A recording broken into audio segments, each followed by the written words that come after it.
marché Sandaga nekk ci biir Ndakaaru tax ma daanu ko daaneel gannaaw buñ tabaske ba pare njiitu réew mi moom moo ko xamle mu ni dinañ fa samp ab projet bu yees boo xam ne ni daañu ci def lu toll ci fukki milliards ci suñu koppar tey jii ci suba kii di préfet bu Ndakaaru doon na waxtaan ak ñii di commerçant ya ngir gaaral leen lii di maquette ba di sàkku ci ñoom ñu jóge ci bërëb ba fii ak tabaski di xamle timit ni fañ leen fas yéene dalal ëllëg timit yemb na ñoom commerçant ya daal dinañ cay indi lenn ci ay gàllankoor daa ngeen ci dégg reportage yu Koumba Sandiane Faye KMS 3 di usine bu yees bi nga xam ni waa Senelec fas yéene nañ ko tab ngir ndox mi gën a wal bu baax a baax ci diwaanu Ndakaaru ak la ko wër ak ci biir réew mi waa SONES door nañu liggéey waaye tamit doon waxtaan wi ak askan wi ngir xool naka la ñuy def ba mën a yembal lu ni mel mbirum fukk ak ñetti doomi aadama ya ñu njort ni ñoom ñoo faat commandant bu brigade bu Koupentoun ñoom alam nekk mujj ñoo am li nga xam ne rek moom mooy taxawaay ga ca war ci wàllu ko avocat bu ñu sukkandikoo ci xibaar daa ngeen ci dégg jàngatug Babacar Fall ci biir xibaar yi tàggat yaram dañ ci ànd ak Abdou Diouf Junior yoonu tool ak Mamadou Amar Ndione li ci yéene kaay yi ak Mamadou Mohamed Ndiaye moom mooy ndar képp xibaar yi dal leen ak jàmm.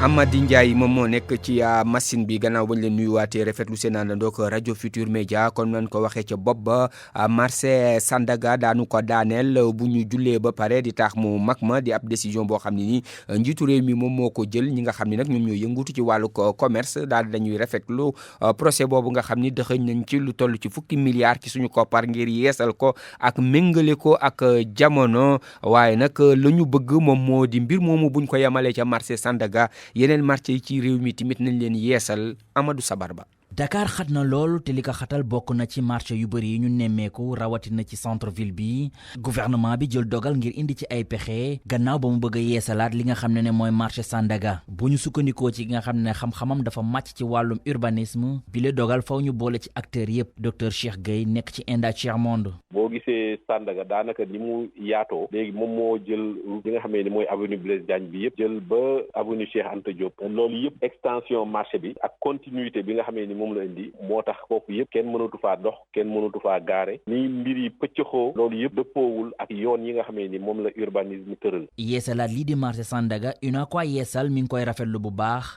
di ci teg ne commerçant yi nga xam ne ñoom lañ fas yéenee toxal mu doon ci diir bu gàtt ngir rek ñu mën a wéyal seen i liggéey. Alla Dieng. mais dañ koy rafetlu parce que dañ ko tëj tabaxaat ko. liggéey bi du mat 2 ans bu ko defee nit ñi installé waat foofu il faut ñu barricade ko sécuriser ko nit ñi déplacé wu dem feneen mais fañ jëm dañ fa nekkal ñu ko gën mais duñ fa yàgg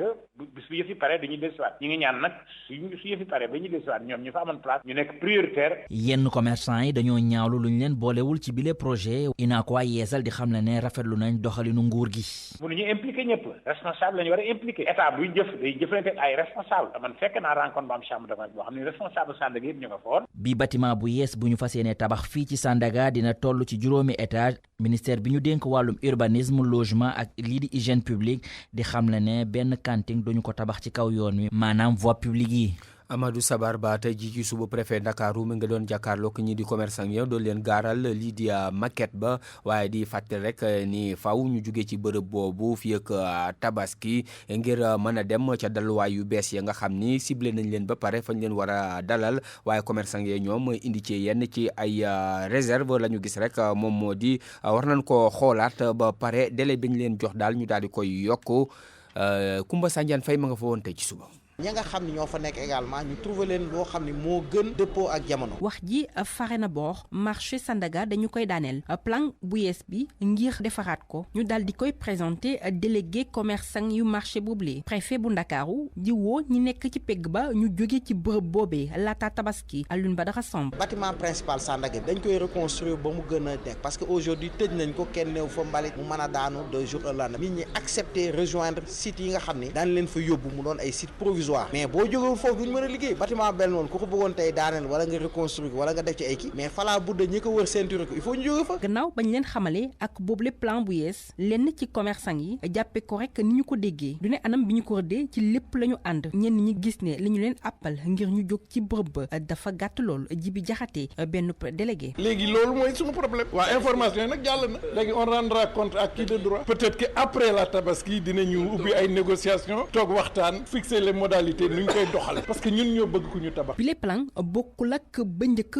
ba ñu leen dugaloon préfet bu Ndakaaru gis ne loolee lépp amul solo nguur gi dafay liggéey ak ville de Dakar naka noonee commune bu Dakar Plateau. plan boo ko tuddee day am ay variantes day am ay évolution mais boo leen d'accord rek fondamentaux yi maanaam ci yax bi rek la ca des ay détails yu ndaw la yoo xam ne waxtaanu biir nekk wax nag wane rek yax bi mooy lan mooy nécessité reconstruire Sandaga loolu ñëpp ànd na ci. boobu lépp marché Sandaga bu yees doon ab centre commercial R+5 ab hall naka noonee parking souterrain ak ki ay yoon yu ñu xàll liggéey yi bu ñu koy amal lii di centre commercial Djily Mbaye ak site bu champ de course la ñu aménagé ngir ñi ne ci bërëb. mu nekkoon sous-préfet bu Dakar Plateau Djibi Diallo kon doon waxtaan ak ñi nga xam ne rek ñoom ñoo di commerçant yooyu KMS 3 di usine bu yees bi nga xam ni waa SONES tabb nañ ko ngir ndox mi séddale geek ba mu mën a jot ci askan wi daal di ko yemb waa SONES daal dinañuy door la ñuy duppee ay travaux d'information ak éducation ak wàllu ko communication maanaam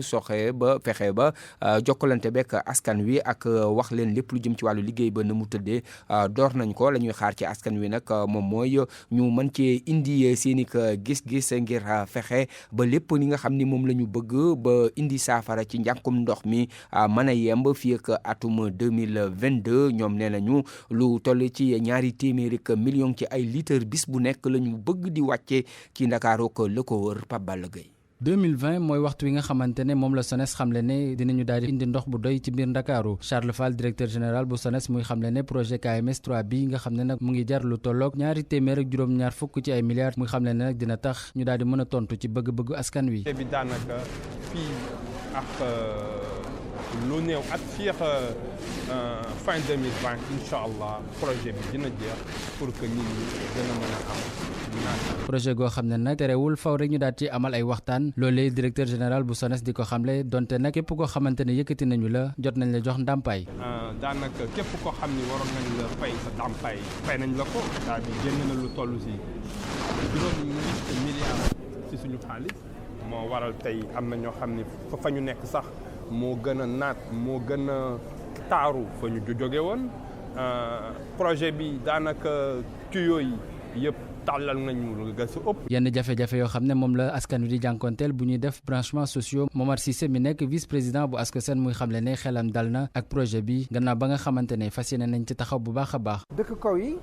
dinañu gën a am accès à l'eau parce que branchement sociaux te di ñaan muy yoo xam ne nag du ñu espacer branchement sociaux yi defe naa sur une période de 3 ans ñëpp war nañ ko am si 85 000 branchements sociaux. KMS 3 bokk ci projet yi nga xamante ne moo gën a am solo ci plan Sénégal émergent SONES nag mu ngi fas yéene def kéemtalaay kàttanam ba nga xam ne qualité ndox mi dana gën a mucc ayib donte nag léeg-léeg mu jur coow ci yenn gox yi lee loolu lañ ca bëgg waa SONES moom mooy fexe ba atum 2020 lépp yemb ba lu toll ci 200 millions nga litres ci wàllu ko ndox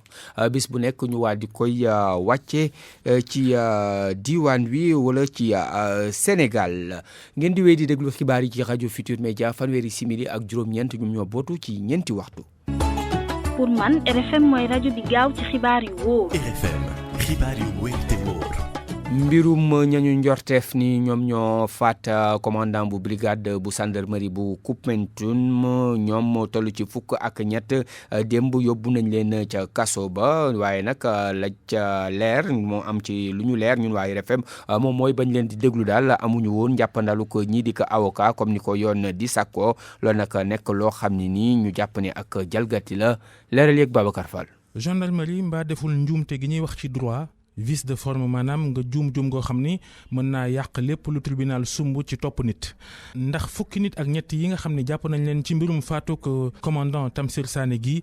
ñoom fukki ak ñett yooyu amul kenn ci ñoom koo xam ni avocat taxawu na la ci ni ko loi bi santaane ndax loi bi dafa ni képp koo xam ni teg nañ la loxo di la enquête jàpp la ngir garde à vue la rawatina dañ la war a wax ni am nga droit ab avocat ñëw taxawu la te loolee ci sunuy xibaar amul gendarme enquête kat ya nekk ca Koumpentoum def nañ kom defuñu ko ci sunuy xibaar wàccoowuñ ak loola yoon santaane mën naa am itam ñi nga xam ne ñoom la ñu jàpp ñu laaj leen ba xam dañoo bëgg avocat taxawu leen ñu ni déet doy na bëggunu seen droit la waaye itam mën nañoo wax loola maanaam ñu laaj leen ndax bëgg ngeen ñu ni bëgguñu te du seen coobare bopp mën nañoo tontoo noona fekk dañ laa tegu ku méttito ku toroxal woo xam ni déedéet rek nga mën a wax. Babacar Fall dem ba ca Nioro foofu ñi nga xam ni ñoom ñooy liggéey ci wàllu ko wér-gi-yaram ñoom ñooy ñaawlu ñàkk ko spécialiste gi ak ñàkk ko li nga xam ni moom moo jëm ci wàllu ko gynécologue di way docteur yooyu nga xam ni ñoom ñooy seet ko jigéen ñi nee nañu ay weer a ngi nii daal dafa mel ni loola dañ ko tumuranke mu nekk loo xam ne nii moom lañ doon ñaawlu Ibrahima Diame. waa Kër Docteur centre de santé bu Nioro ñu génn di yëglu ndax ñu andi leen gynécologue def nañ lu mat juróom-ñetti weer yu nga xamante ni bloc bile dañ ko tëj rap fonctionné wul Mame Thierno Dia moom mooy yore kaddu SUTSAS local. dañu am ñaari naqar yu mag ci district bu Nioro plus particulièrement ci centre de santé bi bu njëkk bi mooy dañoo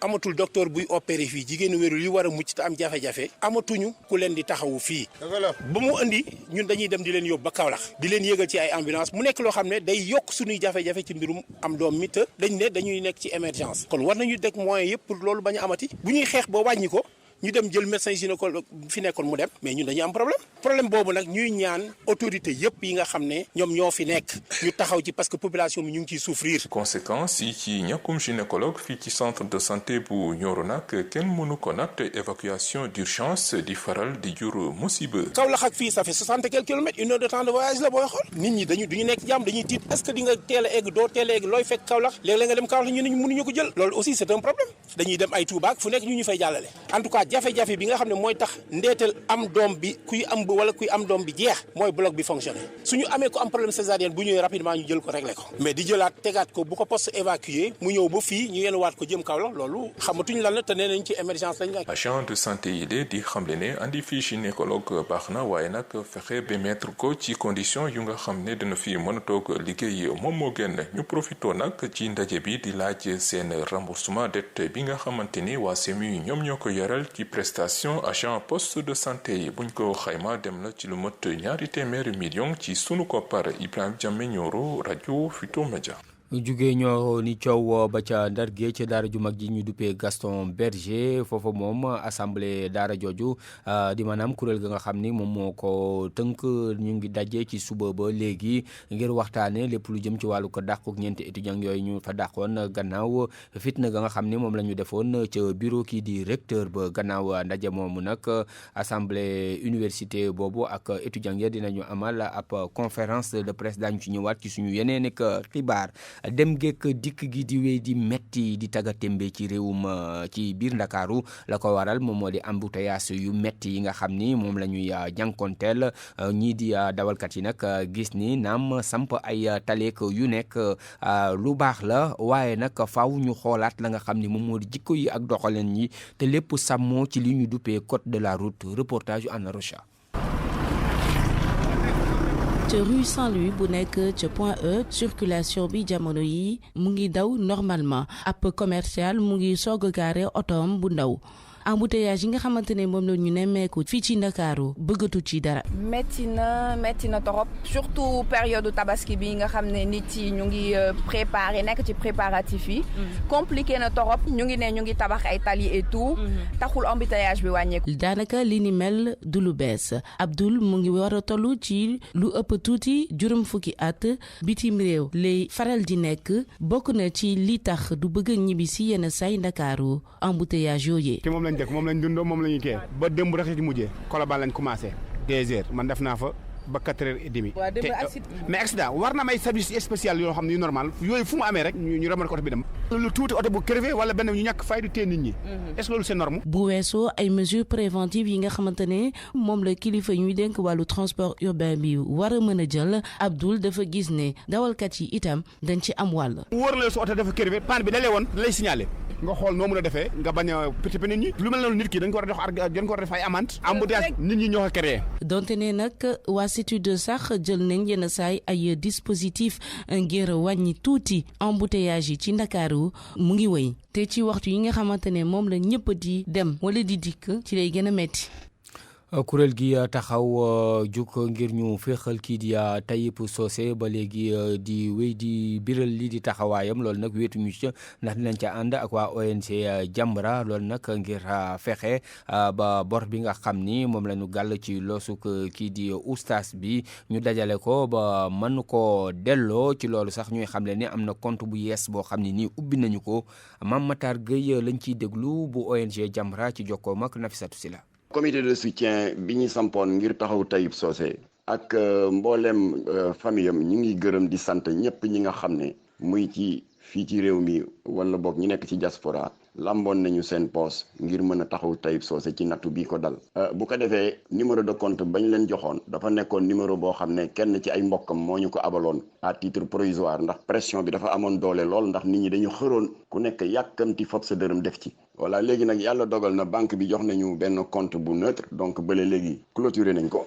alors numéro bi moo di N25 11 12 banque islamique du Sénégal bu ko defee incha allah bu ñu jullee ba noppi tabaski dinañu def point de presse ndax dina fekk banque bi jox ñu relevé de compte ci li jot a duggagum ci koppar su boobaa dinañ ko fësal ci média yépp ci point de presse boobu ndax ñi doon dugal seen xaalis ci seen mbaax ak ci seen yërmande xam ne la ñu dugal ba ñu ko xaymaa nii la toll bu ko defee nag ñu daal di continuer itam jéego yi ngir mën a matale somme bi ndax nu mu mën a gaawee yàlla mën ñoo dimbali natt bi mën ko teggeeku incha allah ñu ngi gërëm di sant ñëpp. mu nekkoon Mame Matar Gueye bu ONG Jamra Abdou Diouf Junior ñu ngi lay nuyu.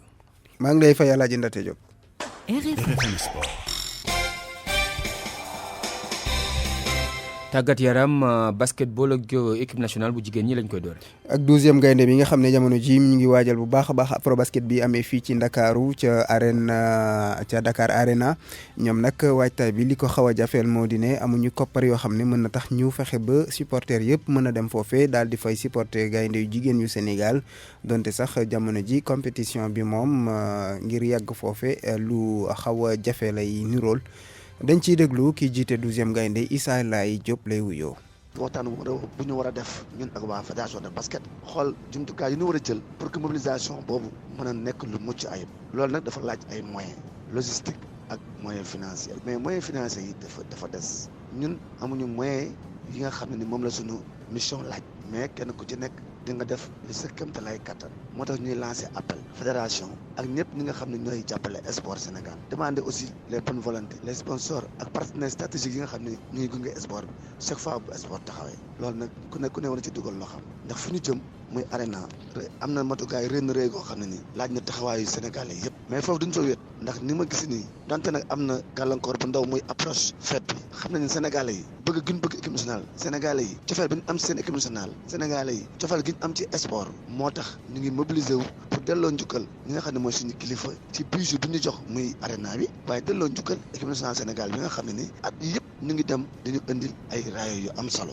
raaya yu am solo la ñuy xaar itam ci équipe nationale ci wàllu basket ba léegi bi la yoon ci wàllu góor ñi ndax ñoom ñu ngi waajal coupe du monde bay amee ca Chine ca weeru septembre waaye laata ñu yegg ci loolu tey jii lañu ne ci la ñuy bàyyeekoo fii ci Ndakaaru gaynde yu góor yi def wàllu basket ñoom ak seen entraîneur ba di Moustapha Gaye ngir dem fa nga xam ne moom moo di ca Italie bokk fa ci benn tournoi boo xam ni mu ngi war a am diggante juróom-ñett jàpp fukki fan ak benn ci weeru septembre ci weeru août bi ñu nekk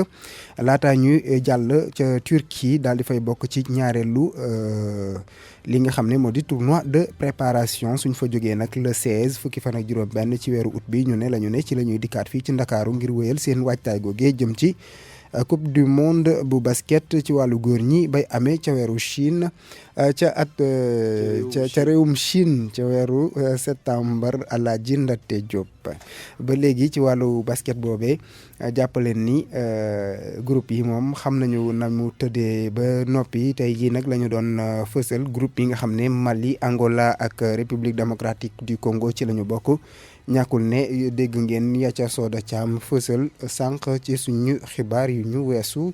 ñu jàll Ndate ci football ci wàllu football waaw ak génération foot mi nga xam ne week-end bi ñu jëm ca Morovia dina fa dajeek ñi nga xam ne ñoo di waa LPRC Oilers bu Libéria muy nag aller bi ca jongante boobe Ligue africaine des champions des clubs champions la ñeel ci biir effectif bu Génération Foot ñeent ci ñoom bokkoon nañu ci match bi nga xam ne doxoon na diggante Libéria ak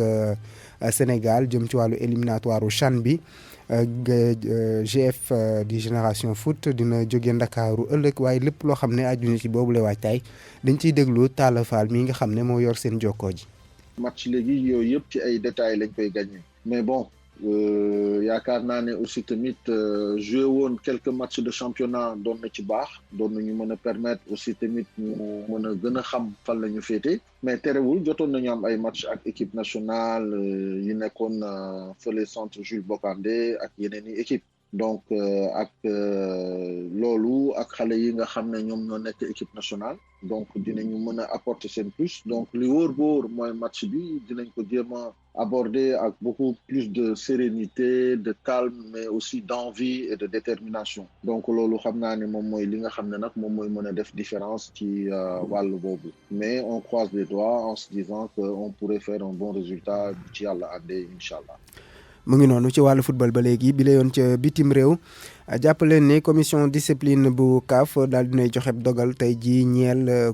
li nga xam ne moo di finale Ligue des champions bu wàllu Afrique Espérance de Tunis moom mooy champion léegi daal dinañu koy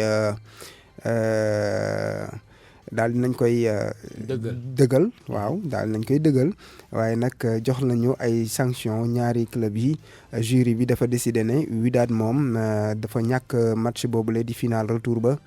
te daañu ko amaan lu toll ci $20,000 ci ay dollars loolee nag teewul daañu leen teg itam ay daan yu toll ci $10,000 ci ay dollars yoo xam ne li ko waral moo di fumigène yi nga xam ne supporters yi def nañu ko foofu Espérance sportive bu Tunis moom moo jël ndam la waaye nag kii nga xam ne moo di Mohamed Medeb mi nga xam ne moo di président ba dañu ko daan lu toll ci $20,000 ci ay dollars ndax comportement boo xam ni nee nañu wekkuwul benn yoon ci wàllu fair play ci wàllu tàggat yaram. jërëjëf Abdou Diouf Junior ñu yegg ci beneen pàcc xibaar yi yoonu toll la ak Mamadou Amar Ndione. dal leen ak jàmm. campagne mbay mi mu ngi wéy ci réew mi yëpp rawatina ca Kaolack nekk ci xolu bassin arachidier waaye nag taw yi bëriwul fi mu toll nii ndax boo jëlee juróom-ñeenti poste pluviométrique yi nekk ci département bu Kaolack juróom-ñaar yi dañoo manqué ndox buñ ko méngaleek daaw boole ci tamit njaaxare goo xam ne baykat yi am nañu ko ndax dañoo jàpp ne mbirum engrais bi jafe-jafe bu rëy la ci seen liggéey Ibrahima Diamé. nawet bi la fii ci département bu Kaolack lu jëm ci wàllu mise en place semence yi daanaka lépp yemb na bu ñu sukkandikoo ci chef du service départemental de l'agriculture Pape Momar Khoule di xamle ne lu jëm nag ci wàllu séddale bi sori nañ ci lool waaye nag li tawat bi moo di ñàkkum ndox mi lu ëpp ci poste pluviométrique yi benn amu ci lu mu amoon daaw. waaye bu ñu ko defee comparaison ci li fi amoon daaw mooy par rapport ak campagne daaw bi ren taw bi dafa xaw a am ay jafe-jafe parce que actuellement boo xoolee ci département de Kaolack boo jëlee pratiquement juróom-ñeent poste pluviométrique parce que juróom-ñaari yëpp dafa am déficit maanaam taw yi ren bi ci poste yooyu par rapport ak yu daaw yi ren gi moo gën a sooxe. donte nag boo seetloo ci gox yi melokaanu tool yi am na différence. mooy côté département Nioro foofu la taw bi xaw a tane waaye plus ngay dem côté Ngocc mooy côté Guinguinéo côté yooyu foofu taw bi foofu la gën a am déficit moo tax gàncax bu si bëri dee na. béykat yi ñoom ci seen wàll seen xel dalul benn yoon ñu teg ci di ñaawlu tardement bi ñu gis ci wàllu seddal di engrais. li ñu gën a jaaxal nag tey ñu toll ci mooy engrais bi nga xam ne notifié woon nañ ko joxe date ne la 15 la war a jeex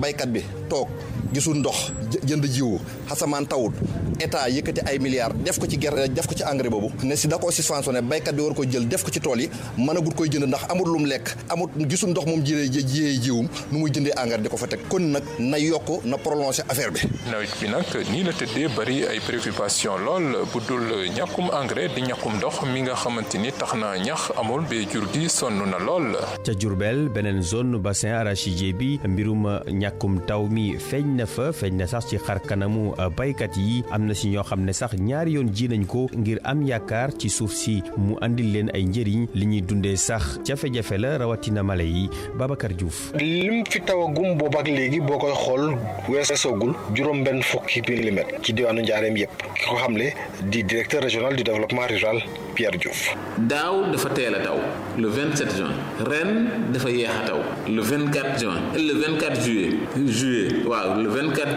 juillet la taw bu tax ñuy wax taw ndax jot na fi taw le 29 juin maanaam waaye taw boobu mënuñ cee def dara saxal na ay dugub mooy ñi amoon 10 millimètres yi saxal nañ dugub yi mais dugub bi dañ ko mujj recommencer ndax loolu mënul téye taw te depuis juin la woon mënul téye dugub du moins. njàqare tàbbi ci bopp béykat yi nga xam ne bay jiyagum nañ ñaari yoon. man mii di wax ak yow am naa ñetti tool yoo xam ne jiw naa leen waaye yàlla xam na ne lépp a dee jiw gerte moom dafa cher di defar dugub defalul gerte bu dee ci